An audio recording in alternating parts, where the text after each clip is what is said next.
Évangile de Jésus-Christ selon saint Luc. Gloire à toi, Seigneur.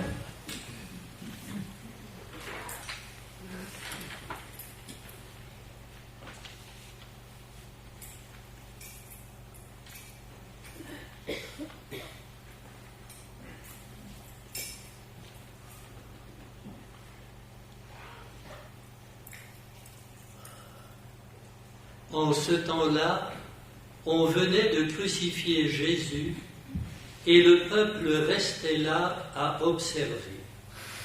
Les chefs tournaient Jésus en dérision et disaient « Il en a sauvé d'autres, qu'il se sauve lui-même s'il est le Messie de Dieu, l'élu. » Les soldats aussi se moquaient de lui.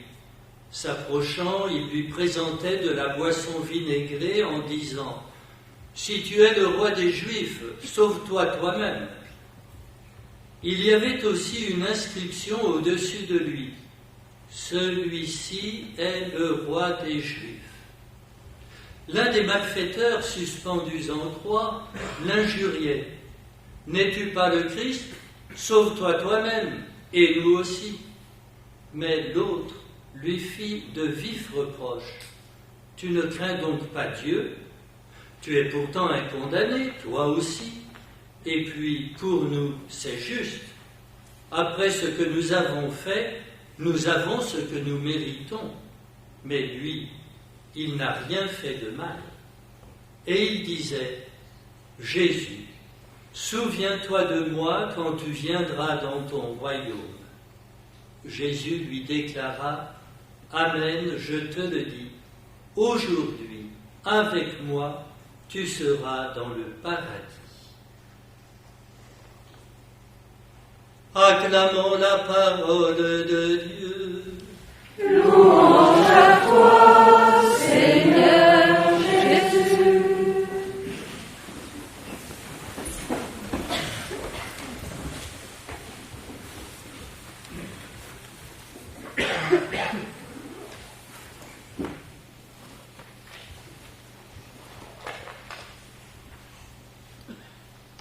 Bien, frères et sœurs, je pense que, après avoir entendu la parole de Dieu et dans le cadre de notre célébration d'aujourd'hui, où nous voulons honorer le Christ, notre Seigneur, comme roi de l'univers, nous pouvons reprendre, nous inspirer plutôt des paroles de saint Paul, ici au début de sa lettre aux chrétiens de Colosse.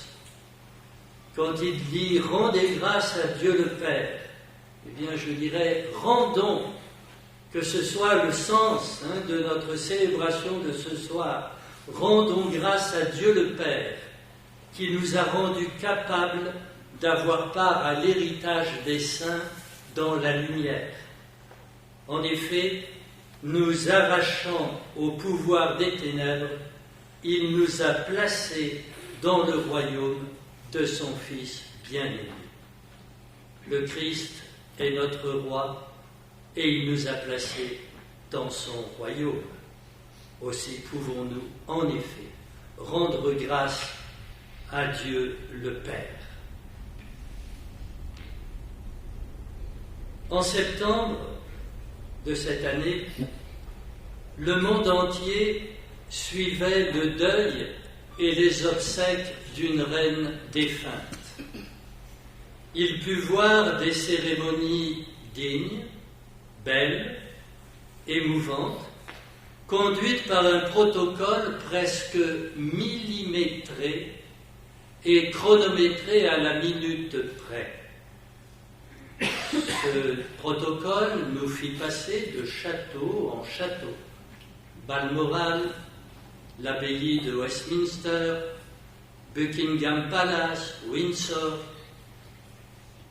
Et vous vous souvenez sans doute que sur le cercueil de la souveraine, on pouvait voir une couronne en or sertie de très nombreuses pierres précieuses, dont 2868 diamants, et un sceptre en or, lui aussi. un sceptre surmonté du deuxième plus gros diamant du monde. Et puis il y avait aussi l'orbe, globe d'or semé de pierreries et symbolisant le monde. Grandeur, puissance, mort aussi. Et l'on pouvait remarquer également que, au sommet de la couronne, au sommet du sceptre et au sommet de l'orbe, il y avait une croix. Certes, c'était des croix en or, des croix ornées de diamants, de perles, mais la croix était là. Pourtant, aujourd'hui, l'Évangile, en nous présentant un roi, nous présente un autre spectacle. Il le fait en mettant devant nos yeux un homme que l'on vient de clouer nu sur une croix. Un homme jeune encore, humilié, tourné en dérision, insulté. Pourtant, le motif officiel de sa condamnation, par ordre de l'autorité romaine, est inscrit au-dessus de lui. Celui-ci est le roi des Juifs. Inscrit même en 3 langues, l'hébreu, la langue religieuse du peuple dont les chefs lui vouent une haine tenace que son supplice n'atténue en rien. Le latin, la langue juridique de l'Empire romain. Et enfin le grec, la langue populaire du bassin méditerranéen à l'époque. Et pourtant, un avocat imprévu se manifeste qui prend sa défense. Et cet avocat, c'est un malfaiteur. Un malfaiteur qui affirme catégoriquement, avec la fermeté de qui n'a plus rien à craindre, pour nous, c'est juste, après ce que nous avons fait. Nous avons ce que nous méritons, mais lui, il n'a rien fait de mal. Un malfaiteur qui découvre au milieu de souffrances communes que ce Jésus de Nazareth, ce supplicié, est roi. Un malfaiteur qui met sa confiance dans ce Jésus. Jésus, souviens-toi de moi quand tu viendras dans ton royaume. Voilà, frères et sœurs, voilà le roi, que la liturgie de ce jour offre à notre stupéfaction, à notre admiration, notre vénération et notre adoration. Point de château, point d'or, point de diamant. Cependant, nous entendons une proclamation provenant du cœur d'un pauvre, d'un petit de ce monde, un bandit, quand tu viendras dans ton royaume. Une proclamation qui a été retenue par les témoins présents au Calvaire, qui a été conservée et méditée par les chrétiens au long des siècles. Oui, le Christ est roi, souverain, premier, alpha et oméga. Alors, demandons-nous, comment Jésus de Nazareth a-t-il conquis son royaume? Quelle fut sa geste? Saint Paul nous le dit dans la lettre aux Philippiens.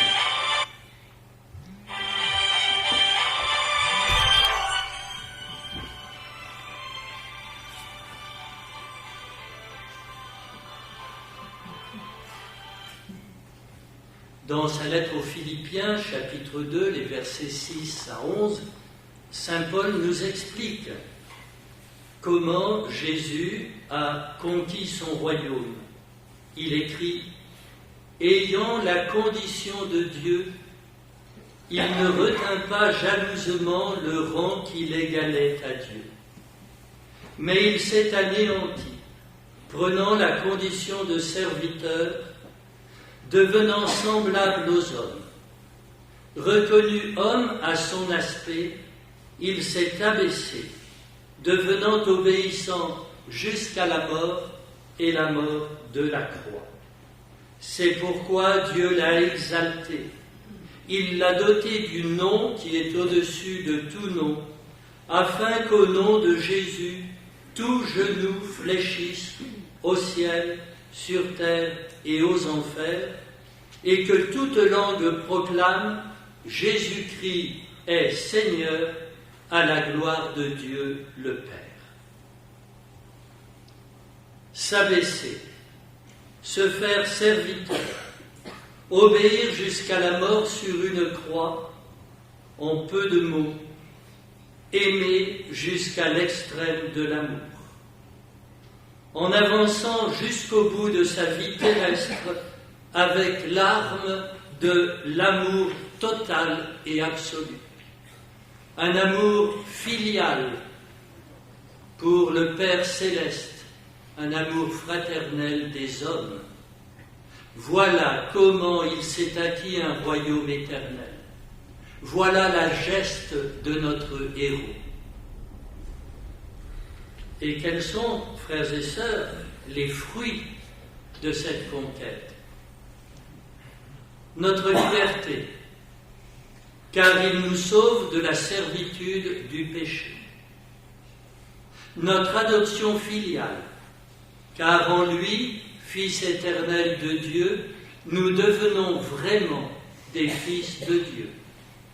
Notre appartenance à la grande famille des frères de Jésus-Christ et des enfants de Dieu. L'ouverture des portes du paradis qu'Adam et Ève avaient fermées. Comme dit saint Paul dans la seconde lecture de ce jour, Dieu le Père nous a placés dans le royaume de son Fils bien-aimé. Frères et sœurs, pour conclure, nous pouvons dire que la royauté du Christ est pour nous un programme. En quel sens? Eh bien, si son règne est, comme le chante la préface de ce jour, un règne de vie et de vérité, un règne de grâce et de sainteté, un règne de justice, d'amour et de paix, alors le chemin nous est tout tracé.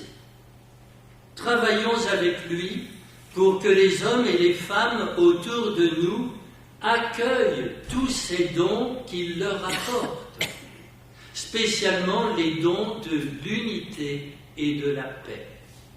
Mais pour que notre travail au service du règne du Christ ne soit pas vain, accueillons sa vérité, sa grâce, sa sainteté. Ouvrons-nous à son amour. Offrons nos croix. Disons chaque jour avec toute notre vie et en communion avec toute l'humanité, disons humblement et en vérité, Jésus, souviens-toi de moi quand tu viendras dans ton royaume. Amen.